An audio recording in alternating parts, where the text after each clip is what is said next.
बच्चों सर्वेभ्यो नमः, सभी को नमस्ते।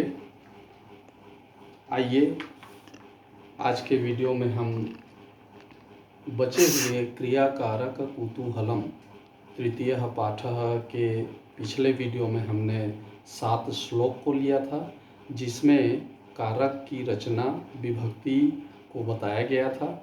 आइए आज के उसी पाठ के 8वें श्लोक से हम क्रिया जो धातुओं में लगती है उस क्रिया के लकारों के हिसाब से जो दिया हुआ है उसे हम आज देखेंगे और श्लोकों को समझेंगे। तो आइए आपको लेकर के चलता हूँ मैं हमारे क्रिया कारक कुतूहलम पाठ के अर्थ की ओर। तो आइए बच्चों हम आगे बढ़ते हैं 8वें श्लोक से इस पाठ का। तो ये आप 8वें श्लोक अपने स्क्रीन में देख रहे हैं। ये 8वां श्लोक क्या कह रहा है, कौन से क्रिया काल को बताता है, ये हम देखते हैं। देखिए श्लोक का मैं वाचन करूँगा, उसके बाद अर्थ बताऊँगा। तो इस तरह से आप स्क्रीन में देख रहे हैं श्लोक। पापान् निवारयति योजयते हिताय गुह्यं निगूहयति गुणान् प्रकटीकरोति आपद्गतं च न जहाति ददाति काले सन्मित्र लक्षणमिदं प्रवदन्ति सन्तः।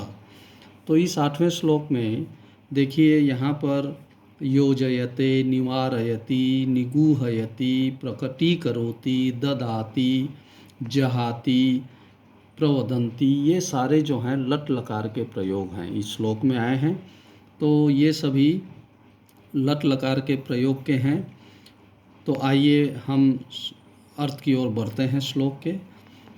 अच्छा मित्र पाप से रोकता है, हितकारी कार्यों में लगाता है, छिपाने योग्य बातों को छिपाता है या गुप्त रखता है, गुणों को प्रकट करता है, आपत्ति काल में नहीं छोड़ता है और समय आने पर समय में साथ देता है।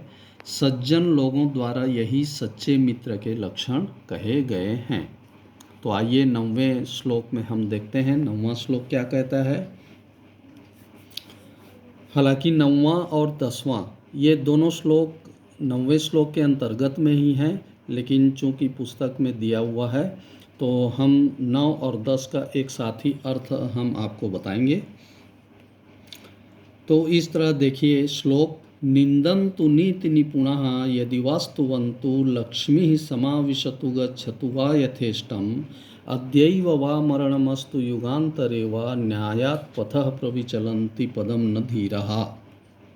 तो यहाँ पर देखिए निंदन्तु, स्तुवन्तु, समाविशतु, गच्छतु, मरणमस्तु, इस तरह के जो क्रियापद आए हुए हैं, धातु के साथ क्रियाएं लगी हुई हैं, ये लोट लकार का प्रयोग है।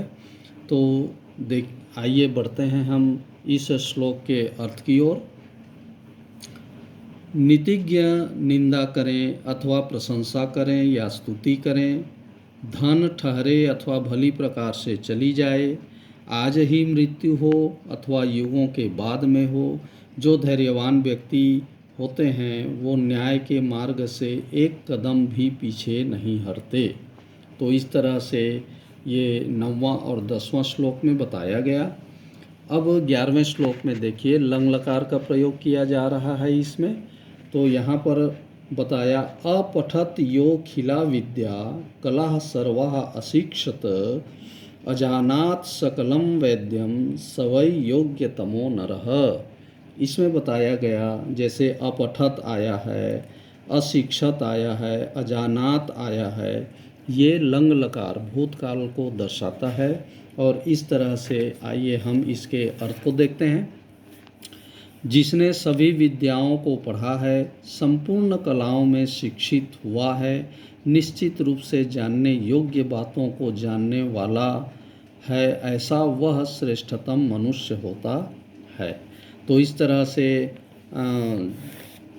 ये लंग लकार का प्रयोग था बच्चों। आइए 12वें श्लोक में हम देखते हैं। दृष्टिपूतम न्यसेत पादम वस्त्रपूतम जलम पिबेत सत्यपूतम वदेद वाचम मनःपूतम समाचरेत। अब इस श्लोक में यहाँ पर न्यसेत, पिबेत, वदेत, समाचरेत ये जो क्रियापद आए हुए हैं, ये क्रियापद विधिलिंग लकार का यहाँ पर प्रयोग किया गया है। तो आइए हम इसके अर्थ की ओर बढ़ते हैं। अर्थ है, मनुष्य को भली भांति देखकर पैर रखना चाहिए, अर्थात मार्ग में भली प्रकार देखकर चल। तो इस तरह से बच्चों, ये मनुष्य को भली भांति देखकर पैर रखना चाहिए, अर्थात मार्ग में भली प्रकार देखकर चलना चाहिए, वस्त्र से छानकर जल पीना चाहिए, सत्य से युक्त वाणी बोलनी चाहिए, पवित्र मन से भली भांति व्यवहार करना चाहिए। तो ये अंतिम में जो 13वां श्लोक दिया, इसमें भविष्यत काल ऋट लकार का प्रयोग किया गया है। तो आइए क्रियापदों में, यहाँ आपको स्क्रीन में श्लोक दिख रहा है, तो देखते हैं ये श्लोक क्या कहता है।